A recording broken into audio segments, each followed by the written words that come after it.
Vital sign का next pulse से next का जो टॉपिक है वो है रेस्पायरेशन। रेस्पायरेशन के रिगार्डिंग बात करेंगे। रेस्पायरेशन है क्या? रेस्पायरेशन वो प्रोसेस है जिसके अंदर पेशेंट है वो एयर को इनहेल करता है, एक्सहेल करता है। इनहेल मीन जो रेस्पायरेशन को अंदर खींचता है, एक्सहेल मीन बाहर निकालता है। which is process the patient take air in the lungs and exhale. This is process respiration, external respiration and internal respiration. दो चीजों में इनको कंसीडर किया गया है। फर्स्ट है एक्सटर्नल रेस्पिरेशन, सेकंड है internal respiration. First internal external respiration, इसमें पूछेंगे सर एक्सटर्नल रेस्पिरेशन क्या है? जिसमें गैसेस का एक्सचेंज होता है, which is exchange the gases between lungs and blood. दो चीजें होती है लंग्स एंड ब्लड के अंदर, गैसेस का आदान या प्रदान जिसको बोला जाता है। Internal respiration, in this gas exchange between the blood and tissue is the internal respiration.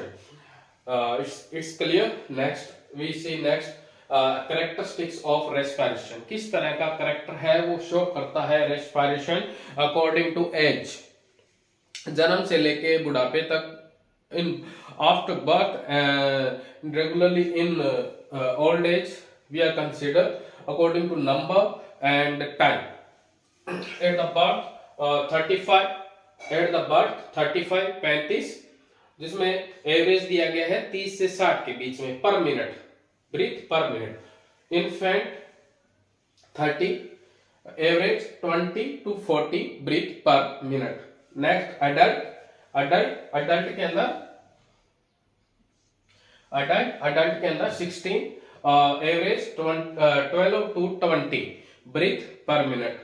और ओल्ड पर्सन के अंदर 10 to 24, ठीक है, 10 to 24 ब्रीथ पर मिनट। ये क्लियर हुआ। According to at birth, infant, adult, old age के अंदर कितना एवरेज रहता है वो मैंने शो कर दिया। नेक्स्ट, रेस्पिरेशन सेंटर कहाँ होता है? कि हम सांस लेते हैं उसका कोऑर्डिनेशन करने के लिए ब्रेन में पार्ट होता है, उसके अकॉर्डिंग हम कंटिन्यू करते हैं रेस्पिरेशन को। तो होता कहाँ है? तो फर्स्ट देखिए, respiration centre present in medulla oblongata. ठीक है, मेडुला ऑब्लोंगेटा, इसके अंदर ये सेंटर प्रेजेंस होता है। तो उसके अकॉर्डिंग क्या क्या प्रॉब्लम देखने को मिलती है, क्या क्या टर्म्स यूज की जाती है नर्सिंग के अंदर, जिनको हम कंफ्यूजिव होती है हमारे लिए याद रखना। तो इसलिए मैंने इसको रिप्रेजेंट किया है इसको स्टार्ट करने से पहले। डिस्पिनिया, डिस्पिनिया का मीन होता है पेन। मैंने ग्रीन में लिखा है पेन। पेन का मतलब डिफिकल्टी इन ब्रीथिंग, ठीक है। तो नेक्स्ट लिखा difficulty in breathing. During the difficulty in breathing sound we show appear a sound like labored mean difficulty in breathing, deficient pain और labored in asthma condition। जो patient asthma का patient होता है उनके अंदर ये नॉर्मली देखने को मिलता है। labored mean जो डॉगी की तरह ऐसे जल्दी जल्दी सांस लेने की कोशिश करेगा और डिफिकल्टी होगी, पेन भी होगा। Hyperventilation, over expansion and rapid and deep, over expansion of the lungs जिसमें आता है हाइपरवेंटिलेशन, ठीक है। Over expansion of the lungs and rapid and deep breathing, क्योंकि वेसोकंस्ट्रिक्शन की वजह से वो हाइपरवेंटिलेट करता है लंग्स को। रिब्स कैसे जाओ ऊपर की ओर उठते हुए दिखाई देंगे, सडनली डाउन अप चलता रहेगा, इसको बोलते हैं हाइपरवेंटिलेशन। नेक्स्ट आता है हाइपर एपनिया। इससे पहले देख लेते हैं हाइपरवेंटिलेशन। तो सर इसमें हाइपोवेंटिलेशन क्या होगा? HYPO, इसमें हाइपर आएगा। नेक्स्ट हाइपोवेंटिलेशन क्या होगा? Under expansion of the lungs, जिसमें लंग्स है प्रॉपर एक्सपांशन नहीं कर पाते हैं। रैपिड की जगह आएगा स्लो रेस्पिरेशन, स्लो रेस्पिरेशन या slow process of inspiration and expiration is hypoventilation. Next आता है हाइपर एपनिया। कि हाइपर एपनिया सर है क्या? हाइपर एपनिया होता है deep breathing. Hyper apnoea mean जो पर्सन एक बार सांस खींचेगा और होल्ड करेगा और फिर छोड़ेगा, इसको कहते हैं hyper apnoea. Difficulty in breathing, आपको पता था कि हाँ एपनिया सांस लेने की प्रोसेस है और वो भी हाइपर वाली, तो इसके अंदर डीपली पेशेंट रेस्पिरेट करेगा। यूपेनिया का मतलब होता है नॉर्मल ब्रीथिंग, जो नॉर्मली पर्सन है वो लेता है, जैसे सांस को अंदर लेना बाहर छोड़ना। ईयू जिसके आगे लगा हो, मैंने बोला ईयू हमेशा नॉर्मल को रिप्रेजेंट करेगा, ई और यू। और यूपेनिया का मतलब होता है नॉर्मल ब्रीथिंग। नेक्स्ट आता है टेकिपेनिया। टेकिपेनिया इज टेकीपीनिया होता है जिसके अंदर जो नॉर्मल एवरेज मैंने बताई है 16 से 20, अगर 16 से 20 की एवरेज को ऊपर बढ़ा दिया जाए, मान के चलो मैंने 16 बताई है बीच की और 12 से 20 बताई है और 20 से ऊपर की एवरेज जा रही है, मान के चलो 24 जा रही है और 24 के ऊपर की एवरेज जा रही है, 24 ब्रीथ पर मिनट जा रहा है, तो इसका मतलब है वो टेकी हो रहा है। टेकी मीन बढ़ा और ब्रेडी मीन घटा। अब मान के चलो इसमें पूछ रहे हैं कि ब्रेडी कितना होगा सर, ब्रेडीपीनिया का मतलब ये होता है कि 16 की एवरेज से अगर कम में रेस्पिरेशन पेशेंट कर रहा है उसको कहते हैं ब्रेडीपीनिया।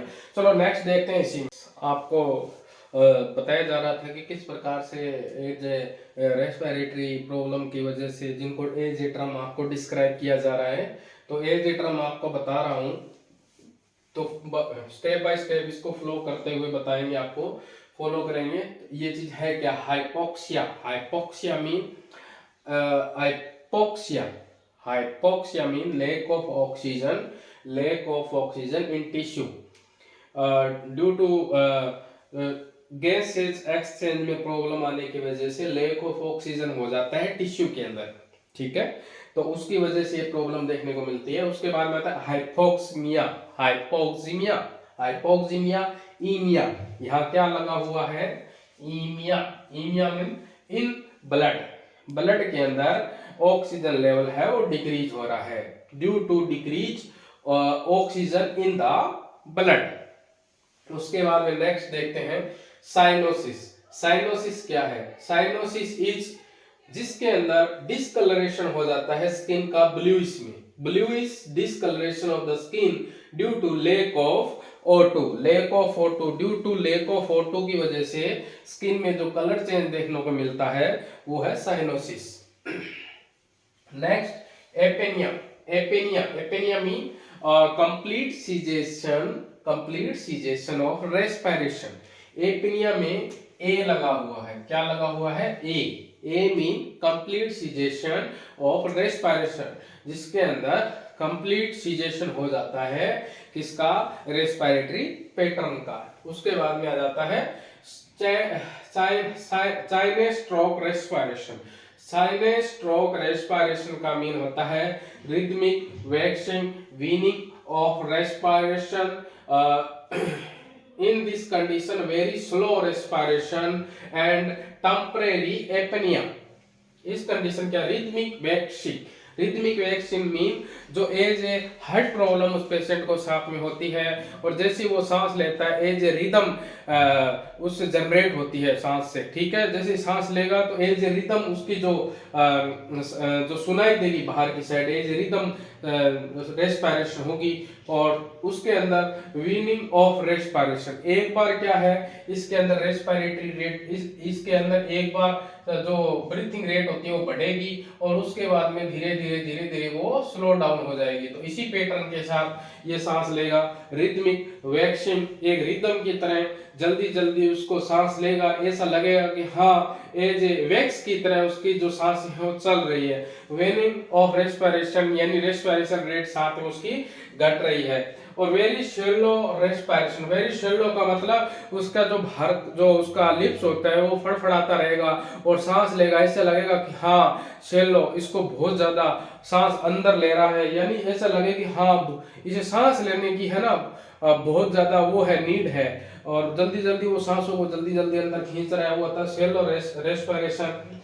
टेम्परेरी एपनिया, और थोड़े टाइम के लिए चीज होगी फिर नॉर्मल हो जाएगी, फिर दोबारा ये चीज बढ़ेगी, सांसें बढ़ेगी, रेस्पिरेटरी रेट बढ़ेगी और सेलो होगा, नेजल फ्लेयरिंग होगा, माउथ लिप्स है वो जैसे ही अंदर सांस लेगा तो वो भी वाइब्रेट करेंगे। सेलो रेस्पिरेशन के साथ टेम्परेरी एपनिया होगा, थोड़े टाइम के लिए उसको रेस्पिरेटरी डिफिकल्टी होगी। नेक्स्ट आता है asphyxia. Asphyxia mean suffocation. Suffocation in during the respiration patient have feel suffocation, ऐसा लगेगा कि उसका दम घुट रहा है, दम घुटना, suffocation होता है दम घुटना। तो एस्पाइक्सिया जैसी कंडीशन जिसके अंदर पेशेंट फील करता है कि मेरा कहीं ना कहीं दम घुट रहा है। ऑर्थोपीनिया, ऑर्थोपीनिया, ऑर्थो का मीन होता है, ऑर्थो मीन होता है कहीं ना कहीं स्केलेटल सिस्टम का एक पार्ट, पीनिया मीन होता है रेस्पिरेशन में डिफिकल्टी। जैसे रेस्पिरेशन में डिफिकल्टी होगी तो पेशेंट है ब्रीथ ओनली, ब्रीथ कर पाएगा only the way in upright position and standing position. In two way position रहेगी पेशेंट की ब्रीथ लेते टाइम। ऑर्थोपेनिया कंडीशन में या तो वो बैठेगा या फिर वो स्टैंडिंग पोजीशन में हो जाएगा, जैसे मैं खड़ा हूं उस पोजीशन में वो खड़ा हो जाएगा। इसको बोलते हैं orthopnoea, orthopnoea condition. Next Biot respiration. Biot respiration 2 से 3 जो सांसें हैं वो इरेगुलर पीरियड से उसको आएगी, इस चीज को एपनिया कहते हैं। 2 से 3 बार वो सांस लेगा, वो भी इरेगुलर पैटर्न से। मान के चलिए 16 ब्रीथ पर मिनट वो सांसें ले रहा है, तो इसकी पैटर्न के अंदर वो क्या रहेगा, ऐसी 2 से 3 बार सांसें इस तरह से लेगा कि जिससे कि वो इरेगुलर पैटर्न उसका फॉलो होगा। 2 से 3 रेस्पिरेशन वो इरेगुलर पैटर्न से लेगा, उसकी वजह से क्या उसको एपनिया जनरेट होगा, है ना। ये कंडीशन उसमें अपीयर हो रही है, जिसको बाइटोट रेस्पिरेशन बोला जाता है। बाई के अंदर होता है 2 से 3 respiration, by mean 2 to 3 respiration. उसके बाद में आता है post mould respiration. Post mould respiration diabetic acidosis वाले पेशेंट के अंदर देखने को मिलता है। इसके अंदर जो रेट है सांस लेने की, है ना, जो रेस्पिरेशन रेट है वो रिफ्लेक्ट होती है और उसके बाद में डीप चली जाती है। इसके अंदर रेट ऑफ जो रेस्पिरेशन है वो क्या रहेगी, जैसे वो फास्टली, ऐसे फास्टली और डीपली ऐसे अंदर तक सांस लेगा और increase of rate of respiration भी बढ़ाएगा। इसको बोलते हैं पोस्ट मोल्ड रेस्पिरेशन। फिर आता साइन, SIGH साइन, जिसके अंदर डीप और prolong expiration. Deep and prolong, एक बार सांस अंदर ली, इस तरह से वो टाइम लगा के इन चीजों को, सांसों को बाहर निकालेगा। इसको साइन बोलते हैं। डीपली एंड प्रोलॉन्ग एक्सपायरेशन करेगा। अच्छा, ये तो हो गया नॉर्मलिटी। क्या क्या नॉर्मलिटी देखी जाती है रेस्पिरेशन में। इसके बाद में अब नॉर्मल साउंड, कौन से तरह के साउंड आते हैं जो इसके अंदर अब नॉर्मली सुनने को मिलते हैं। स्ट्रीडर में आर आता है, तो आर आता है वाइब्रेटिंग में भी, हार्श साउंड के अंदर भी। Vibrating mean, stridor mean vibrating, vibrate ऐसा लगेगा कि चेस्ट वाइब्रेट कर रही है और खरखराहट वाली आवाज बाहर आएगी, उसको वाइब्रेटिंग बोलते हैं, उसको स्ट्रीडर बोलते हैं।